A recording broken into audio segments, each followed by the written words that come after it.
need to begin to see that, certainly we are not sufficient on our own to find our way to God.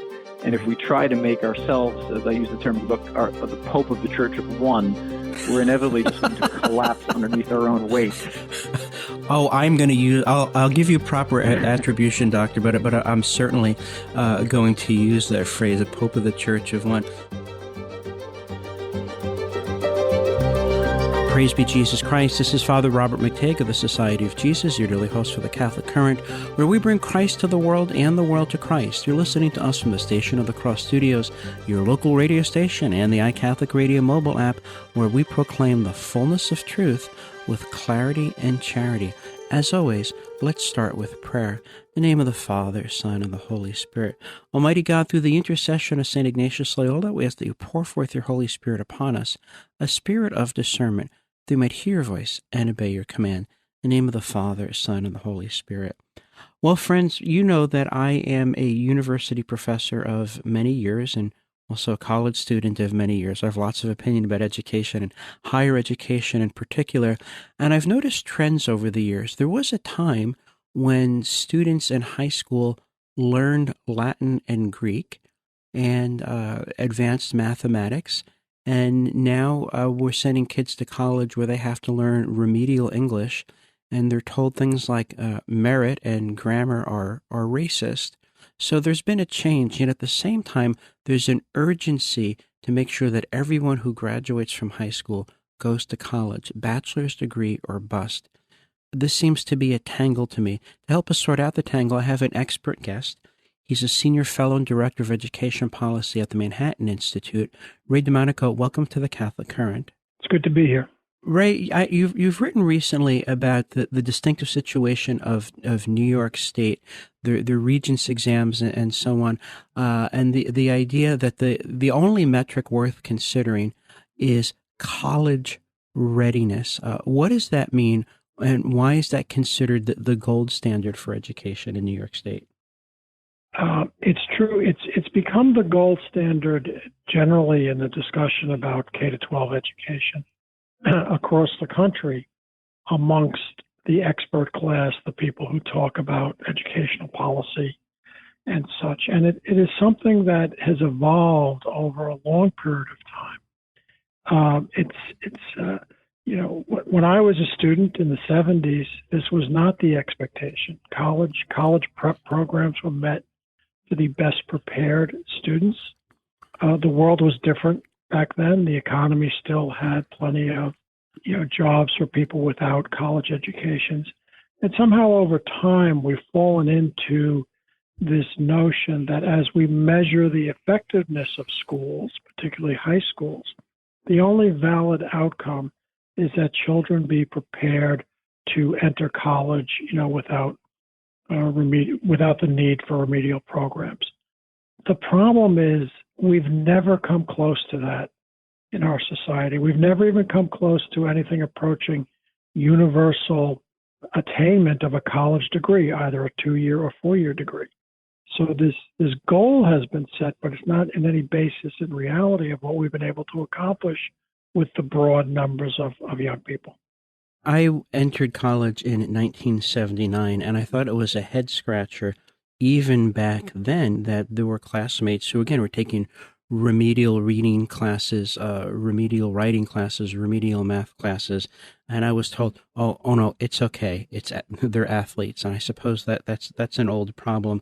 But as I started teaching 30 years ago, I found year after year there was the numbers of students increased. The number of people who were prepared and also had the desire to meet the rigors of university education, those numbers were in decline, and yet there seems to be a mania that if you're not going to college, then there is no hope for you. What does that trend mean, and what does it do to the value of higher education? I mean, it seems to me that the first 2 years of higher education have become doing all the things you should have learned in high school, and in some school districts, even taking attendance is considered racist and unnecessary. What's going on here? So, the the denigration of the notion of collecting accurate information or data on how students are doing in high school, their attendance, their test scores, and what is a very recent occurrence in the last few years. Recently, as this movement towards what is called anti-racism has emerged, there is a questioning about the value of things that we have always taken for granted, which is that achievement is good, hard work in pursuit of achievement is good, and being honest with folks about where they stand versus what they need to accomplish to get to the place they want to be in life is good. So that's undergoing a revolution right now.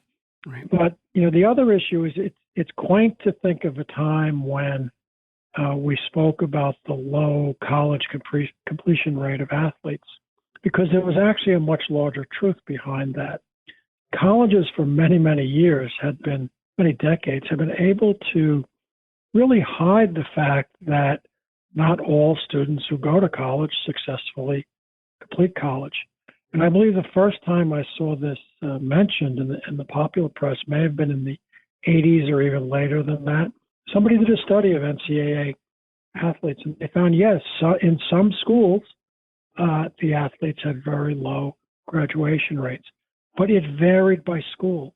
So very, very famously, Georgetown in those years was a big powerhouse in basketball.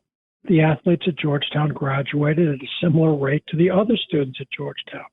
But if you looked at some smaller state college or state university out in the hinterlands where the athletes were graduating at low rates, that was true of all students in that school. So we've always had this this distinction between sort of elite institutions of higher learning and the ones that serve a more mass audience.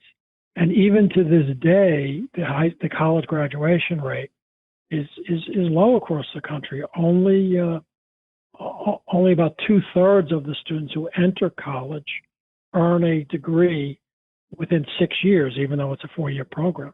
And for community colleges, it's even worse. It's about 25% after 4 years for a 2-year program. Friends, I'm speaking with Ray Domanico. He's Senior Fellow and Director of Education Policy at the Manhattan Institute. Our question today is this: what is education worth? It seems to me that while there is an ongoing lowering of standards and a rapidly decreasing quality of outcome, the expenditure is increasing dramatically. That's my perception as a non-professional observer of educational trends. You've crunched the numbers. Is that perception correct? Yes, I believe it's true. I would also throw into your consideration that the negative impact has not simply been the lowering of standards, but we have a lot of evidence that says the worst outcome for young people is if they start college, even though they are ill prepared, and they take out loans and they incur debt, and they don't work for a couple of years while they're going to college, and then, as often happens, they inevitably drop out. They're left with the cost. They have the loans to pay off, but they don't have the degree, so they don't get the economic benefits later in life that do come with a college degree. So, putting people in this situation is actually harmful to them, in the long run. It straddles them with debt, and they don't have the credential that they need to pay off. It's become increasingly popular in recent years to talk about public policies supporting free college education. Now, we have a system in this country in which low-income students, for many of them, college is free between Pell Grants at the federal level and whatever state grants exist. Their tuition and is covered by financial aid and such. It's needs-based. But, looking forward, President Biden's proposed America Families Plan includes $109 billion for two years of free community college, quote, so that every student has the ability to obtain a degree. The premise there is that it's money alone that is stopping people from completing their degrees, but spending this money, this $100 billion, does not speak to the problem of students being so ill prepared to do well in college.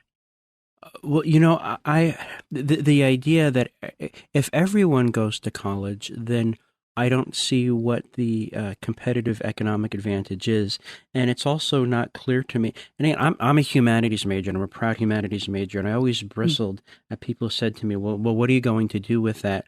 But the idea that the world would be a better place if only we had more ethnic studies and gender studies majors and more geography majors by the thousands and tens of thousands, that would make the world a better place. I think the data is not there to support that. And I think we need to have a major rethink of, is college really worth the time and the money for absolutely everyone? And can't we get high school education right first before we spend hundreds of billions of dollars on college? But talk like that almost certainly doesn't win you votes. Friends, when we come back, we're going to continue our conversation with Ray Domanico. He's Senior Fellow and Director of Education Policy at the Manhattan Institute. We're talking about what is education worth. The next step, we're going to talk about lessons learned from the City University of New York. Remember, our rallying cry here at the Catholic Current is Christus Mundo, Mundus Christo, bringing Christ to the world and the world to Christ. We do it because our Lord says so, for the greater glory of God, the love of our neighbor, and the salvation of our own soul. After the broadcast today, go to thestationofthecross.com, get our resources list, download our audio as podcast. Take this conversation around the world. We can do it together. We'll be back in 2 minutes. Stay with us.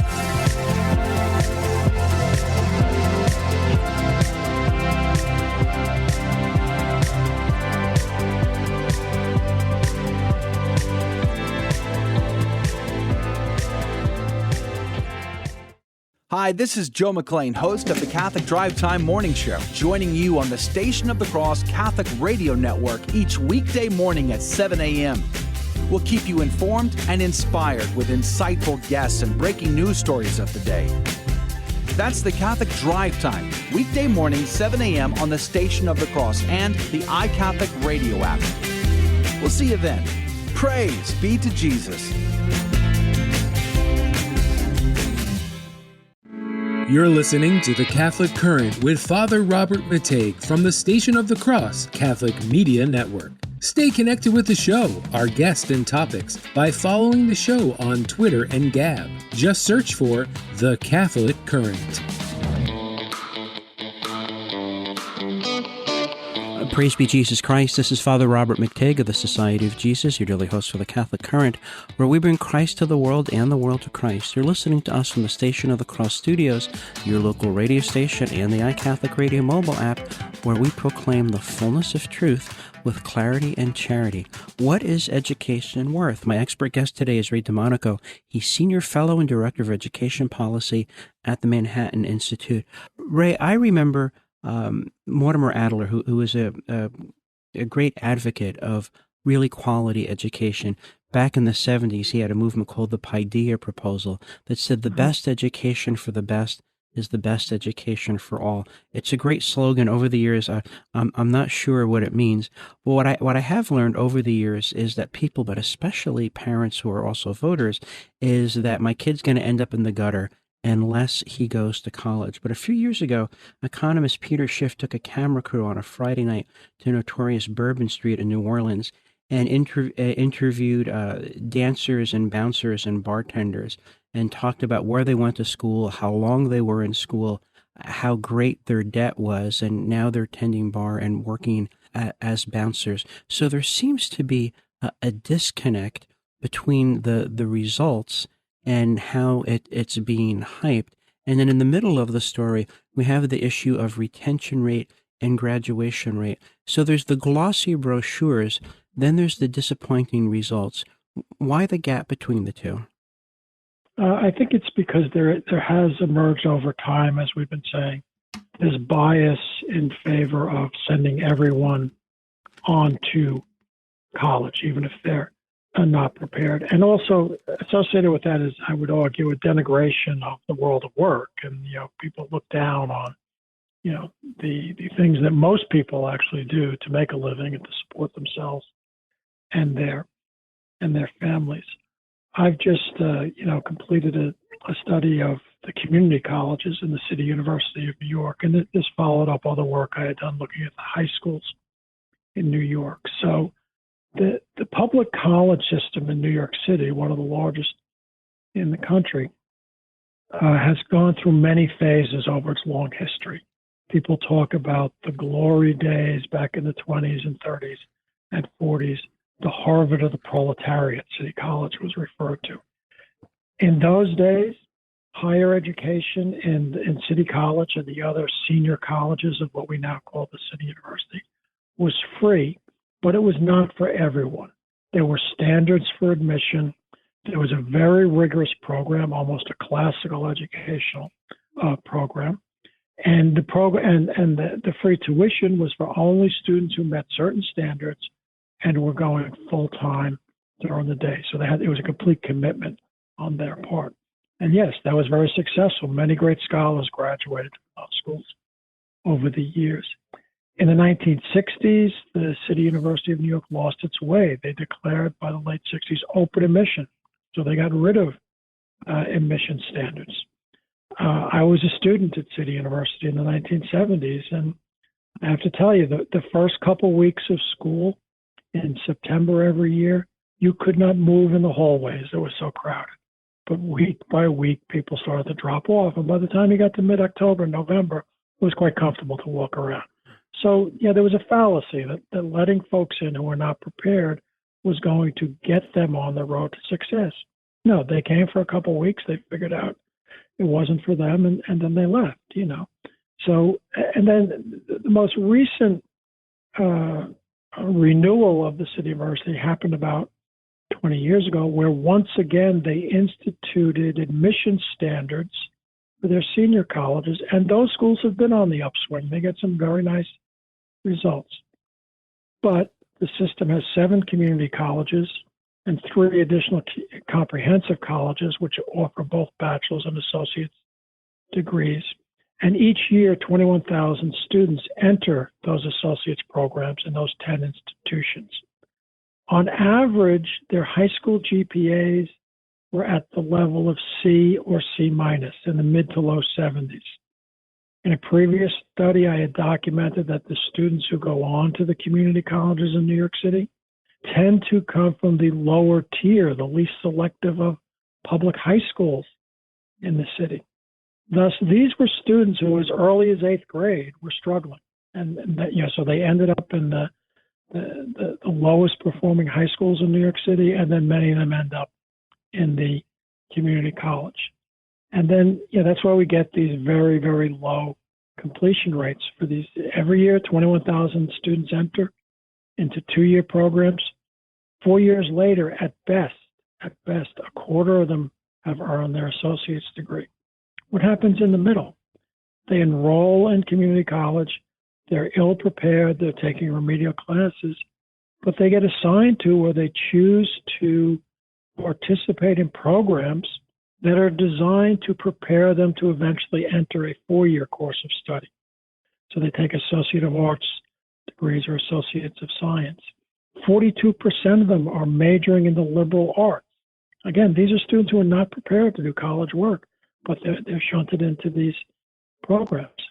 And so I believe that's a real reason why we see the low outcomes for these students. And it's a shame that they're being misled, that hey, you're in college, but they're really not. They're taking remediation. They're in programs that they have no hope of, continuing to success.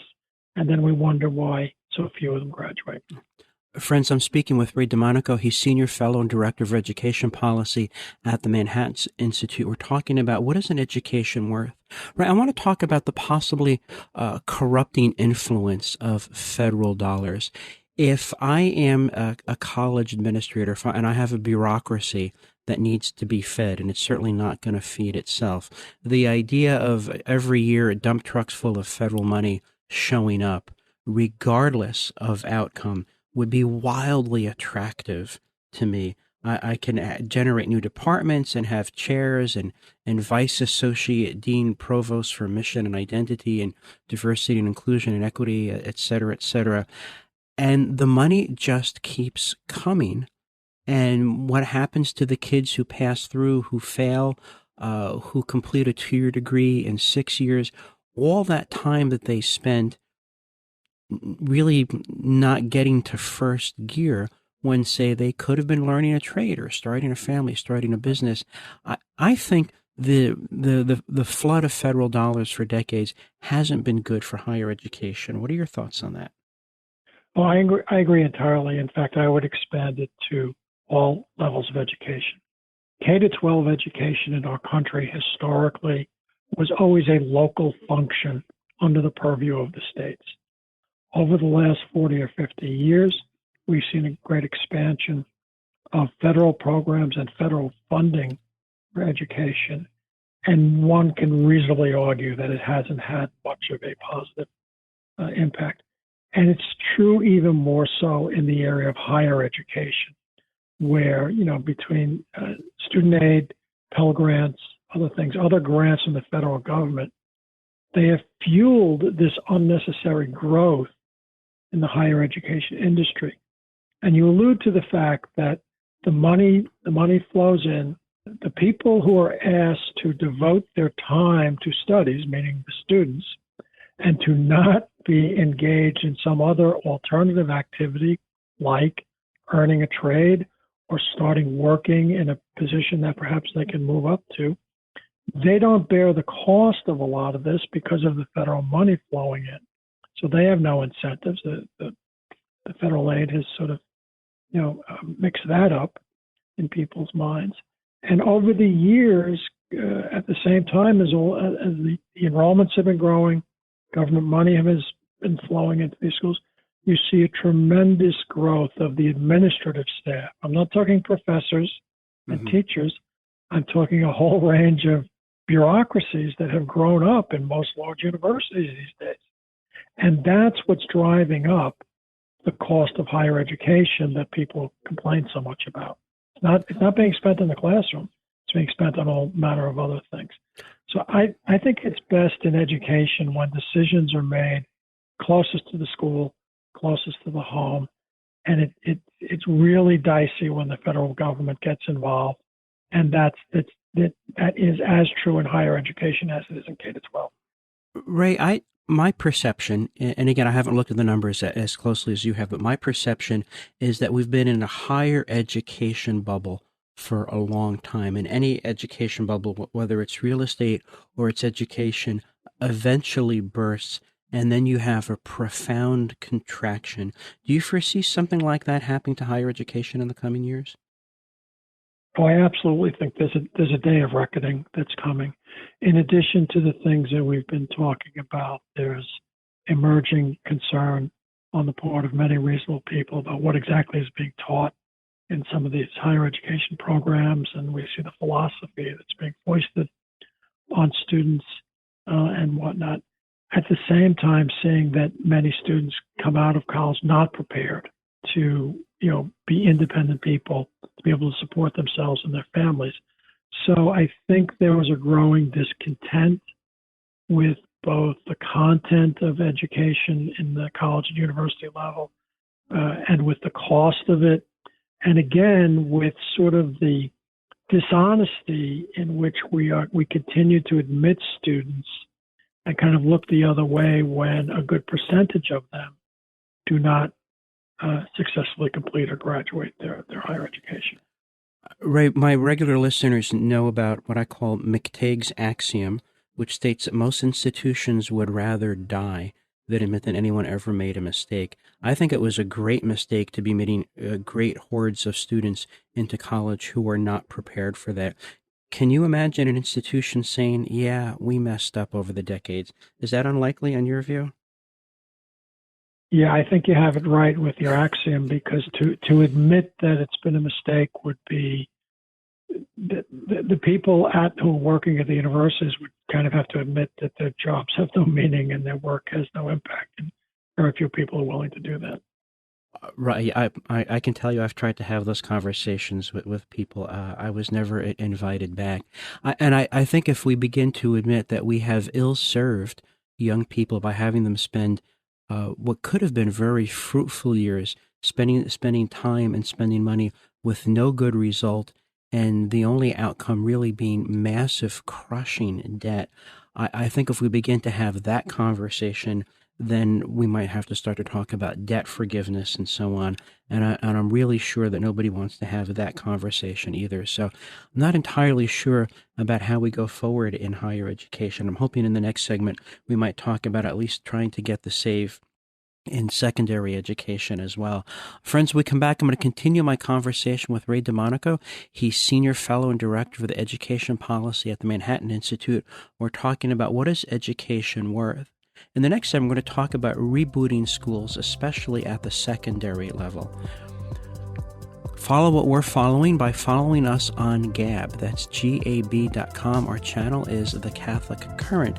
Be part of the conversation. After the broadcast today, go to thestationofthecross.com, get our resources list, download our audio as podcast. Everything you need to take this conversation to your family and friends, we give to you. Take it to your family and friends, and together we'll take it around the world.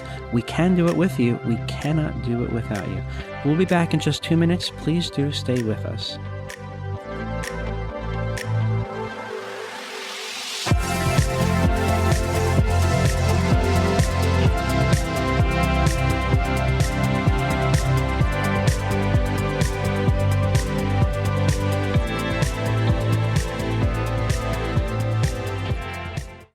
This is The Catholic Current from the Station of the Cross Catholic Media Network. Catch up on an episode you've missed or share them with your family or friends. The Catholic Current is podcasted wherever you enjoy listening. Apple Podcasts, Google Play, Spotify, Stitcher, TuneIn, and the iCatholic Radio mobile app.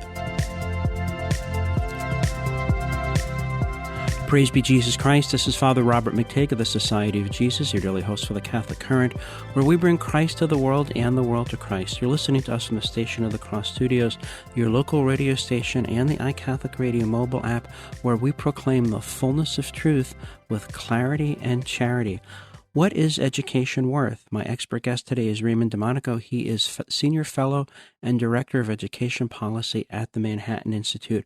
Ray, you recently wrote an article, it was in the spring, where you talked about rebooting New York City schools means dropping ideology and embracing choice. Let's start with a definition of ideology and why you think it should be dropped from New York City schools. So the concept underlying, those expressions are that in our country we have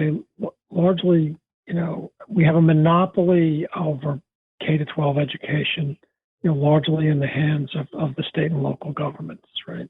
Mm-hmm. And this enterprise of public education is always going for a one-size-fits-all. They want standardized outcomes for everyone, and they want people to be learning the same things. There are a couple things wrong with that. One is children are different, families are different, they differ in their interests, they differ in the resources they bring to school, and they differ in their ideologies and their beliefs, what they want from schools. And we think our school system needs to reflect those differences, right? It needs to respect parental choices. And so we've begun using the term educational pluralism. And that's sort of a general good that we seek. We think that in a system of educational pluralism, the great contributions that private and religious schools have made to our country need to be respected and perhaps in some cases publicly supported as well, if that could be done without overregulating them. We believe very strongly in the success of charter schools, which are public schools but independent of their local school districts. And we're great supporters of those public schools that are doing a good job. So, we don't think that they should be undone. In recent years, in New York City and across the country now, there's been this push towards not only trying to attain the equality of outcomes for all students, but doing it through an ideological lens that, as we said before, questions the value of measurable student achievement, questions the value of hard work. So in New York City, for example, we have some very excellent public high schools. They are incredibly selective. They admit students solely based on the scores on a single test. It's a completely meritocratic system. People are upset in the city because they don't like the racial mix of students that emerge from this testing program in these schools. However, it's not a black-white issue. Okay? The biggest group of students in these selective high schools are Asian American students, many of whom are recent immigrants and almost all of whom are low income. For whatever reason, they do well on the test to admit, and they get about 60% of the seats in those schools, even though they're only about 20-something% of the population in the city. They're students, they're immigrant students, they've worked hard, they're poor students, they deserve this kind of support, yet some folks look at that and say there's something wrong with that outcome. We have to rejigger the admission standards to get the mixing of students that we want, you know? And so that's one way in which the city is headed in the wrong direction. That also filters down to an attack on gifted progress or gifted and talented students in the earlier grades, and a general attack upon the notion of measuring achievement levels and high standards. So we want to see a system. We think the system in New York City and in other cities, by the way, should be responsive to what parents and families want. Mm-hmm. This push against excellence is not coming from the Black families in the city. It's coming from activists and academics and such like that. I worked for many years with people in Black churches in the city. They wanted good schools in their neighborhoods. Yes, the schools that are serving them now are not up to par. They wanted better schools. They weren't necessarily looking to displace other students from these selective schools or these gifted programs. They had a simple message: give us high-quality schools in our neighborhood. And so that's what we've gotten caught in New York City under the current mayor's program. He's leaving office at the end of the year, and we hope that things begin to turn around. Friends, we're talking about what is an education worth. My expert guest today is Ray Domanico. He is Senior Fellow and Director of Education Policy at the Manhattan Institute. Ray, has anyone looked at why it is, in this case in New York City, especially with the more selective schools, in particular STEM-oriented schools, why Asian American students recently arrived, overcoming a significant language barrier, and often poor, do well out of all proportion to their numbers? Has anyone looked and tried to figure out why that takes place? The best commentary I have seen on this points to sort of cultural factors. It is drilled into the students at a very young age that gaining entry to Stuyvesant High School, which is one of the schools I'm talking about, or Bronx High School of Science, is the key to their success. It will get them to the Ivy League. It will get them into medical school or, high-paying jobs in engineering or science or things like that. The parents, even though they're all low income, invest not only their time, but their treasure. There are in these neighborhoods test prep programs. The kids go on Saturday or Sunday to study. These are not rich kids. These are not very expensive programs. They're provided by community groups. But as early as fifth grade, these students will start preparing for these examinations, and they know fully well that their parents are counting on them to get over this hurdle. So it seems to be part of the culture in these communities. Immigrants are a different group. It takes a lot to pack yourself up and come halfway around the world to a new country. So there's a certain amount of drive and whatnot that's built into our immigrant populations, and we see that, and it's something the city should be proud of and be supportive of these people, but somehow they're being portrayed as the bad guys here. It's really a terrible situation. And this is not unique to the United States. I've seen this emphasis on what I call a pseudo-egalitarianism in other parts of the world. In Australia, when there's studies, and I'm sure you've seen the empirical evidence too, that parents who read to their children from a very early age, their kids eventually become natural habitual readers themselves, and tend to do better in school. There was some suggestion by some bureaucrat in Australia that families should stop reading to their children, because it gives their children an unfair competitive advantage over children whose parents haven't been reading to them. I mean that's madness on its face, but someone who has a government salary is pronouncing these things in public and is not being laughed at out of polite society. What's driving this pseudo-egalitarianism, and why is there a reluctance to look at the real harm that takes place from this ideology? I wish I knew the answer to that. I mean, for the things that a person like that are proposing is simply contrary to nature. I mean, I've raised children. I have 2 daughters. They're grown now. It's kind of built into our DNA to protect our children, to do what's best for them, and to make sure that they get the start that they need in life, grounded in values and achievement and hard work and all of that. To ask parents not to do that is simply, it's nonsense. It goes against who we are as human beings. So, I think only someone who's in a job that is protected, where they can't be fired, and where basically there's no measurement of what they accomplish, can get away with promoting ideas like that. It's another reason why we have to put power and control in the hands of families and parents, and take it away from the government bureaucrats. I think back to a great movie from the 1980s, Ghostbusters, where the characters are expelled from the university and they talk about going into private industry. And Dan Aykroyd said, "Private industry, you don't want to work in private industry. I've worked in private industry. They expect results." And so there seems to be a cushioning that you can advocate foolish things and then do foolish things and harm innocent people and still look forward to a very sweet pension at the end of your professional career. That would take us farther afield. I want to talk a little bit about charter schools. There are people who get dewy-eyed and think that charter school is the universal cure-all for all our educational maladies, and then other people think of charter schools as the son of the devil.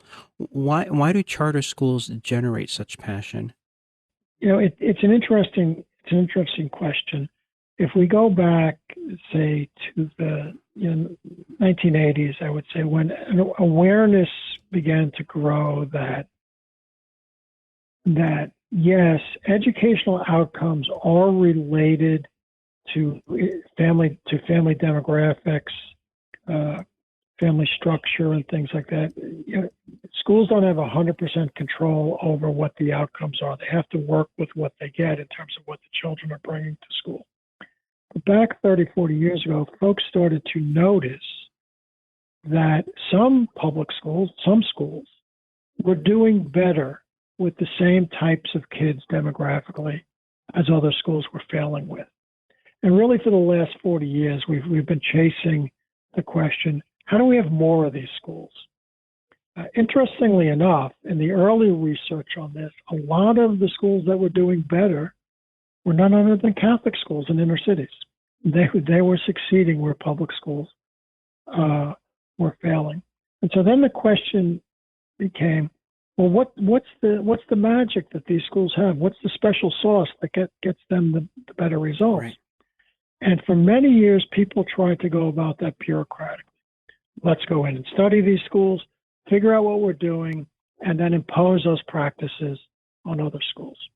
That never works. The reason it never works is it reduces education to a series of data points or things that we could measure, but it doesn't really capture the spirit of what's going on in the school. And good schools are unique in their own way. So over time, because of constant resistance to the notion that we might have something like vouchers or perhaps provide financial support to Catholic and other private schools that were getting the job done, this notion of charter schools was created 30 years ago now. So these would be a new type of public schools. They wouldn't be run by the districts, and parenthetically, they would not be unionized because they weren't district schools. And that's where a lot of the opposition comes from. But allow educators, teams of educators, nonprofits, and other institutions to design their own school and publicly fund those schools, but fund them based on enrollment. So admission is by choice. Parents choose to send their kids to schools. The best charter schools are oversubscribed. And typically when they have more applicants than seats, they have to admit by lottery. So over the last 30 years, we've seen a lot of tremendous success stories in charter schools. We've seen a lot of failure as well. That's the way systems of choice and marketplaces work. Some businesses succeed. They have a good product. People want to buy it. In this case, people want to use their public money to use the charter school. In other cases, the business of the school fails. And in the case of charter schools, though, they can be put out of business because their contract, their charter, is for a fixed period of time, say 3 to 4. Well, I like the idea of both success and failure having consequences. Friends, when we come back, we're going to continue our conversation about what an education is worth. Our guest today is Ray Domanico. He's Senior Fellow and Director of Education Policy at the Manhattan Institute. In the next segment, we're going to offer unsolicited advice to mayors, boards of education, and to parents. After the broadcast today, go to thestationofthecross.com, get our resources list, download our audio as podcast, where you can find audio, you can find us. Follow on your favorite channel, write a 5-star review. We need to get the attention of the algorithms so these conversations go where they need to. We'll be right back.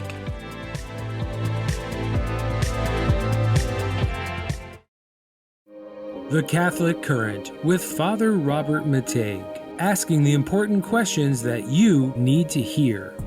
Well, that's an excellent question. Another really great question. It's interesting you mentioned that, Father. That's a good question. Yes, thank you for this good question. Oh, good question. 5 p.m. daily from the Station of the Cross Catholic Media Network and the iCatholic Radio mobile app. After today's broadcast, go to the Catholic Current show page on thestationofthecross.com for info on today's guests, the show resource links, and to sign up for our weekly email of upcoming shows.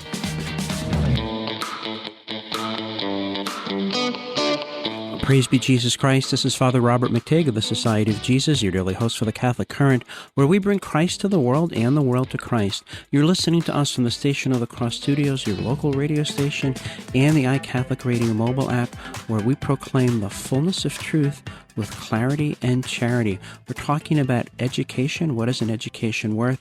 Our guest today is Ray Domanico. He's Senior Fellow and Director of Education Policy at the Manhattan Institute. Ray, we're into the summer, and before you know it, the school year is going to start. The gears are going to start grinding. We're hoping it's all moving in a good direction. There's a mayoral election in New York City to consider. Let's start with unsolicited advice for the next mayor of New York City. What would you have to say? So we've been through 8 years of a mayor in New York City who I believe, many people believe, has not been good for education. The previous mayor, we think, was much better. And there's a clear contrast between the two, and that's what forms the basis of our advice. I would say that what I'm about to say applies in other parts of the country as well. Certainly Chicago, Boston, Northern Virginia, a number of other places who've been reading have had similar issues with their schools. The first piece of advice we have for the new mayor in New York City is that you need to adopt a growth agenda. What I mean by that is there are some very good public schools in New York City. There are certainly good charter schools in New York City, but there are not enough of them. And the proper response to that problem is not to denigrate the schools that are doing a good job, or not to reallocate the seats in those schools that are doing a good job. It is simply to create more good schools. The city was in this business for 12 years at the beginning of the 2000s, and it worked. So create more charter schools in the city who can respond to the demand for good public education. At the same time, you need to hold those public schools that are not getting the job done to accountability for their standards. Not in great numbers, but each year, a number of schools need to be closed. They're just not getting it done, and pouring more money into them is not going to solve the problem. So point number one, try to grow the number of good schools rather than tinkering with the enrollment in the number of good schools that we have now or trying to denigrate those schools. Number two, respect the notion of educational pluralism. New York City it's the largest school system in the country. It's the largest city in the country. Our public school system has over 800,000 students, but there are over 300,000 in private and religious schools. And that group is very diverse. New York City has a lot of wealth. We have very elite and expensive prep schools in New York City. You know, those people are able to pay their tuition and whatnot. But all of the religious schools in the city are under distress. As has been the case across the country, we've been losing too many of our good Catholic schools in the 5 boroughs of New York City. Enrollment is half of what it was 20 years ago. But we also have this unique group of schools in New York City. There is a large ultra-Orthodox or Haredi Jewish population.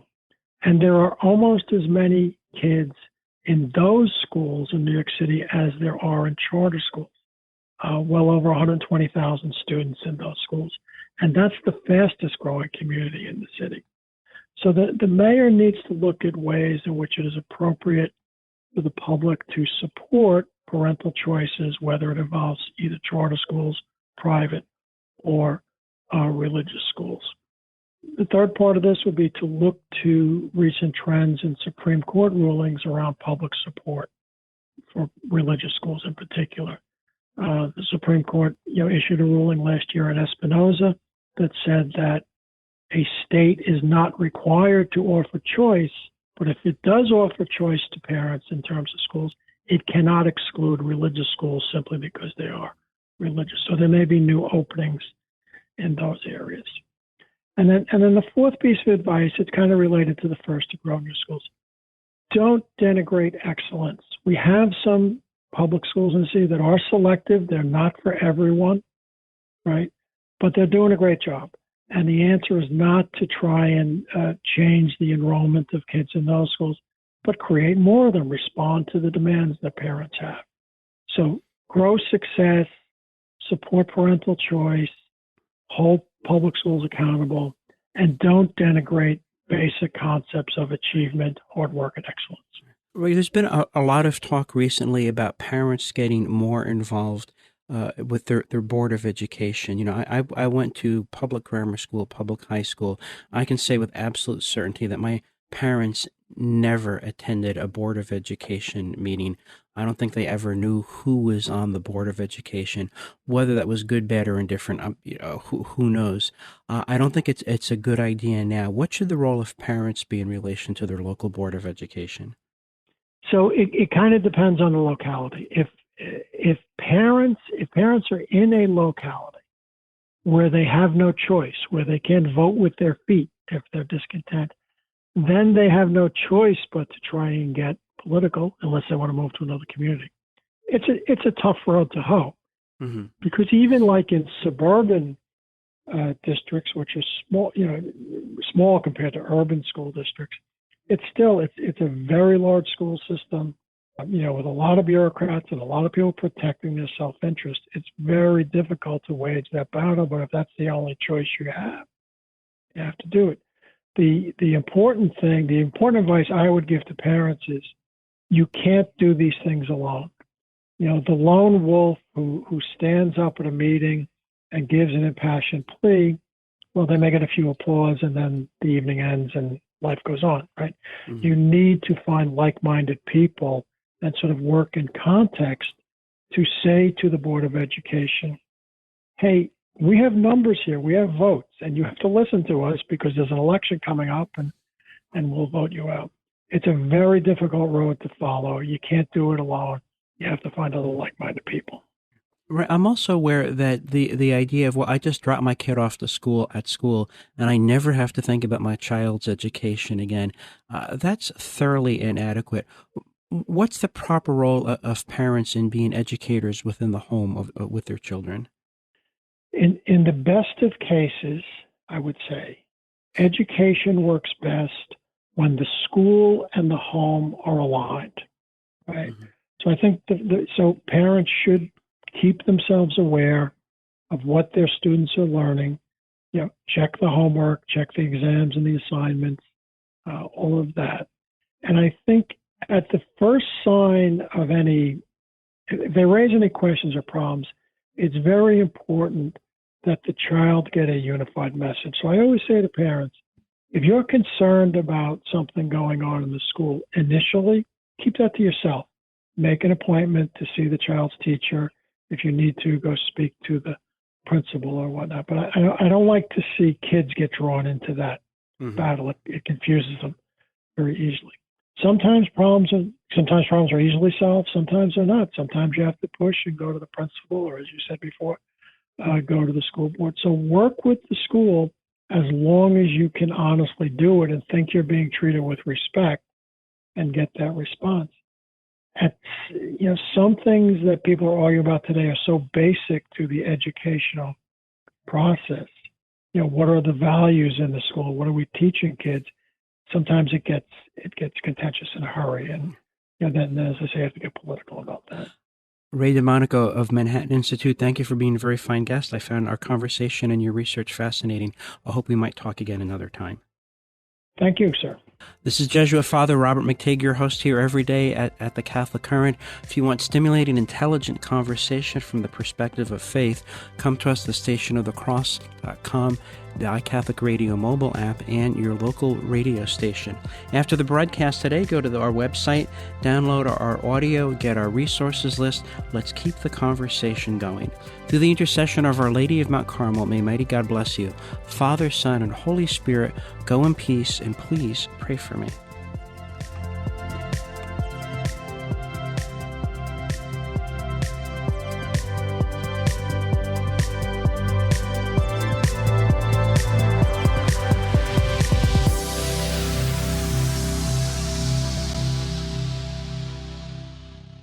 Thank you for listening to this podcast brought to you by thestationofthecross.com, a listener-funded nonprofit organization. If this podcast has helped you in your spiritual journey, please prayerfully consider donating at thestationofthecross.com by calling 1-877-888-6279 or through our free iCatholic Radio mobile app.